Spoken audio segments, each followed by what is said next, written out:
I am A. Krishna Patro, Associate Professor in the Department of CSC from Aeronautical Engineering, Hyderabad. So today we discuss about one important topic, that is expression T and threaded binary tree. So how expression T can be represented as well as how threaded binary tree can be represented, we'll see now. An expression tree is a representation of one type of tree. That means an expression you can represent just like a binary tree. It is a tree with leaves as operands and tree with leaves with operands of the expression and nodes contain the operators. So in expression tree, always the operator will be the internal nodes and the leaves will be the operands. These are all operands. Okay, and these are all operators. So in expression tree, the operator will be internal node and the leaves will be the operands. So if you give an expression, you can represent just like a tree by making operator as internal node or parent node and the operands as a leaf node. So that is your goal. Now you have to think about how to represent an expression in terms of tree. So remember, whenever they ask construct or represent an expression as a binary tree, in that case you have to follow some formula. So expression trees are mainly used for analyzing, evaluating and modifying the expression, especially in a complex expression. For example, A plus B star C plus D into E plus F. This is the expression. This expression you can represent like a expression tree. So you can say A plus B star C plus D star E plus F. So this is the expression tree for this expression. So this is which expression? This is your infix. The expression can be infix form, the expression can be a prefix, or the expression may be a postfix also. So any expression you can represent through a expression tree. Remember, every expression tree is a binary tree. But there is a specialty for this tree. What is the specialty? The operands are always leaf nodes and the operators are always internal nodes or your parent nodes. Fine. Let us construct an expression tree from the postfix expression. I'll give an expression, postfix expression. For this postfix expression, you have to construct a expression tree. That expression tree, how will you do? You have to follow some guidelines. You have to follow some algorithmic steps. First, read symbol by symbol from the postfix expression, because the postfix expression may be a set of or combination of operator and operands. So read first symbol by symbol. After reading the symbol, if the symbol is operand, then you create a pointer to node and push in the stack. So while constructing this, you make a one additional data set called stack, then you push it, create a node and push it. If the symbol is operator, then pop two pointer node from the stack, namely T1 and T2, and create a new tree with root as an operator and apply T1 and T2 as left and right child and push into the again stack. That means whenever operator comes, pop 2 and apply this operator, and that means you are creating one more tree and that tree's address again is pushing the stack. Fine. So this process you have to continue until the complete expression is ready. Okay.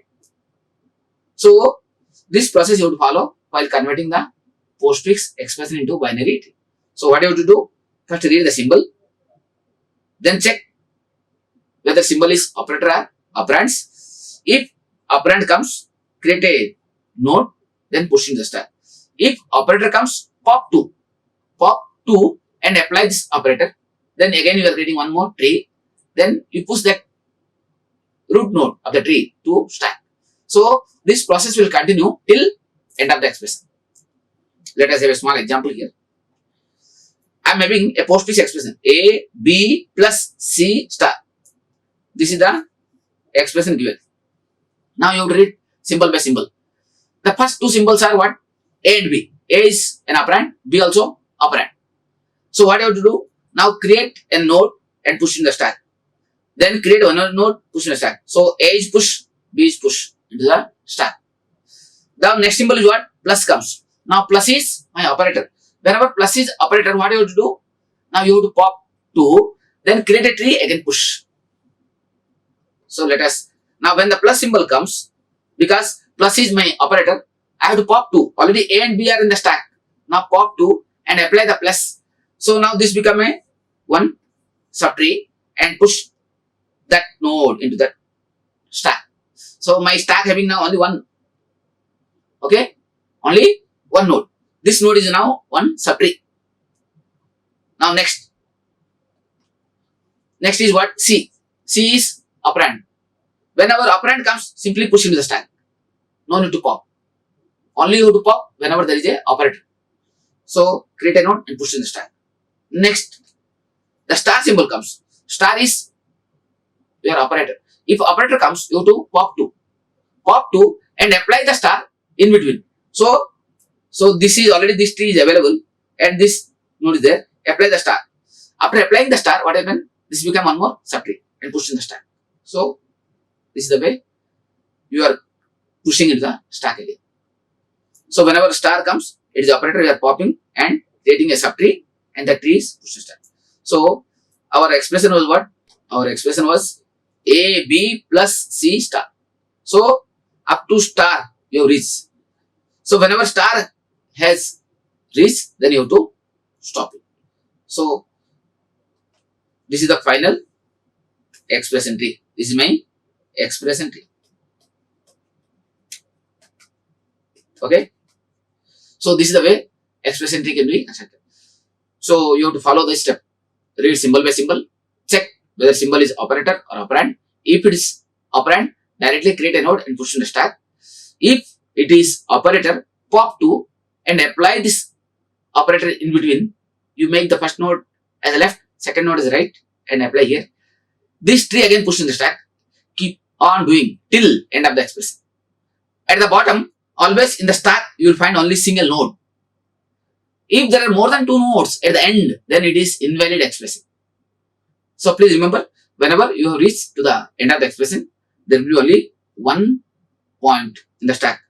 That means at the bottom of the stack, you will find only 1 pointer. That is the root pointer of the tree. Fine. So this is the way you are able to construct a expression tree from the given postfix expression. Let us have one more concept called threaded binary tree. Remember,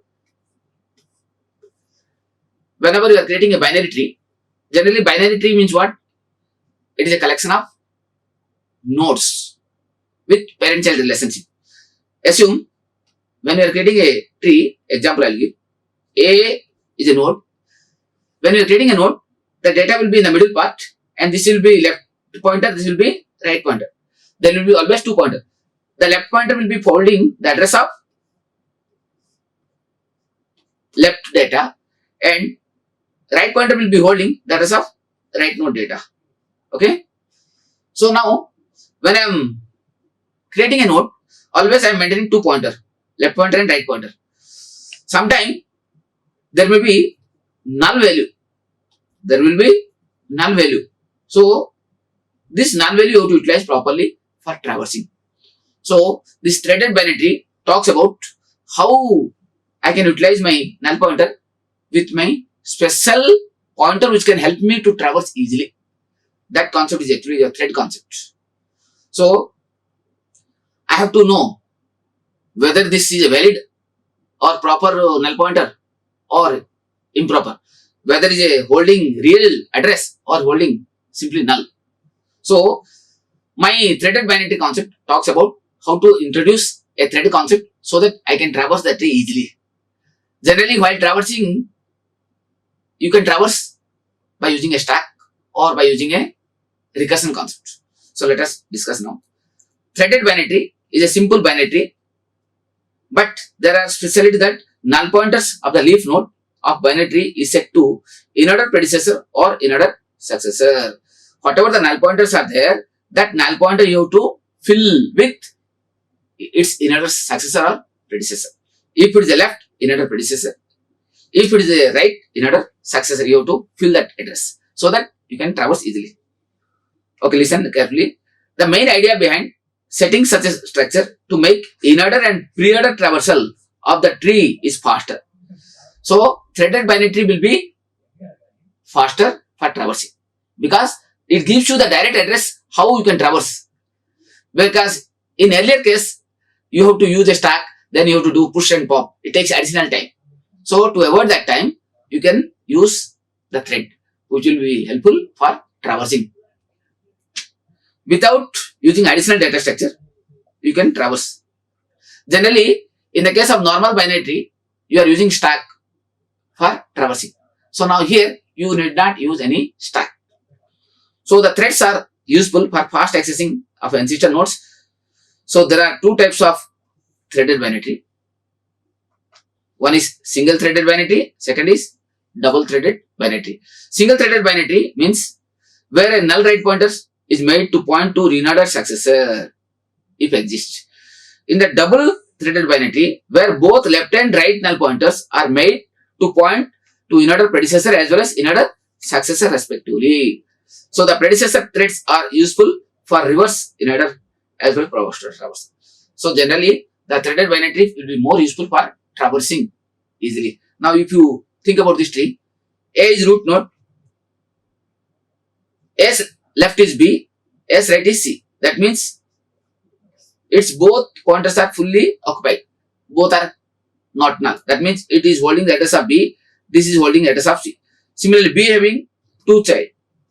B's left is D, B's right is E. So both pointers are fully filled.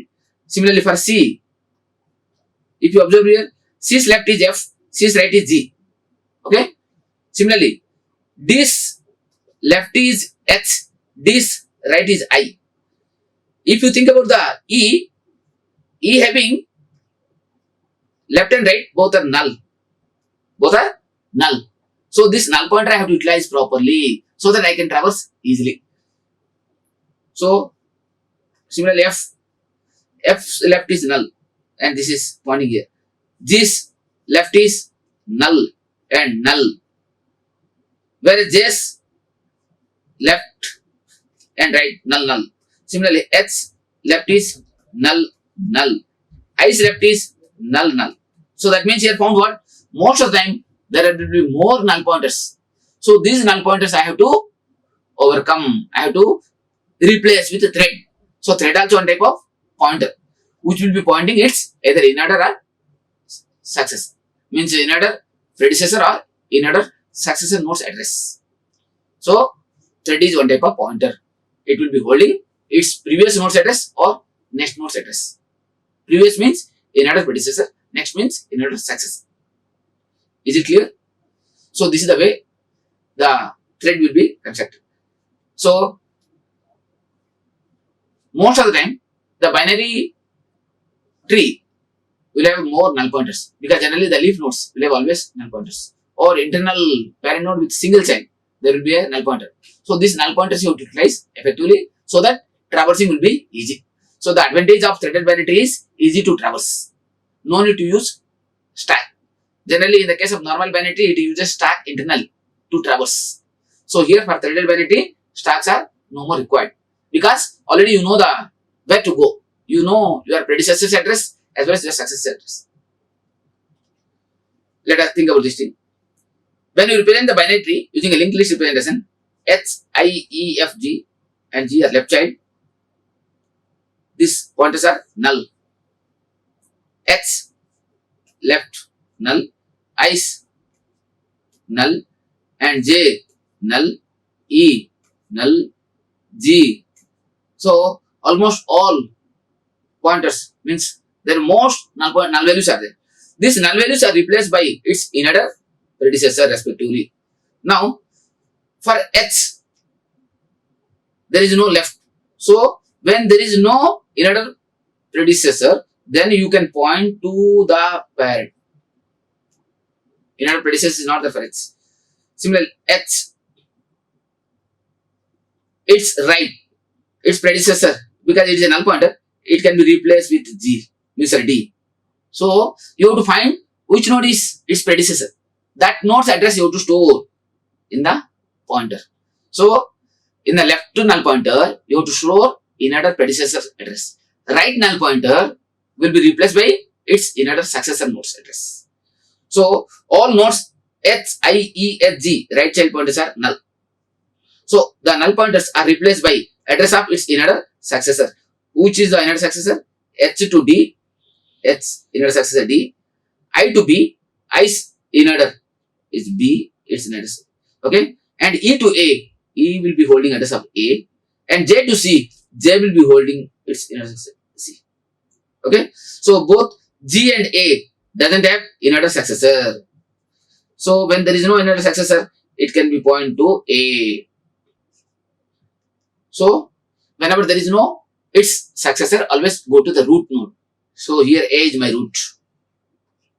So root node address will be stored there. Okay.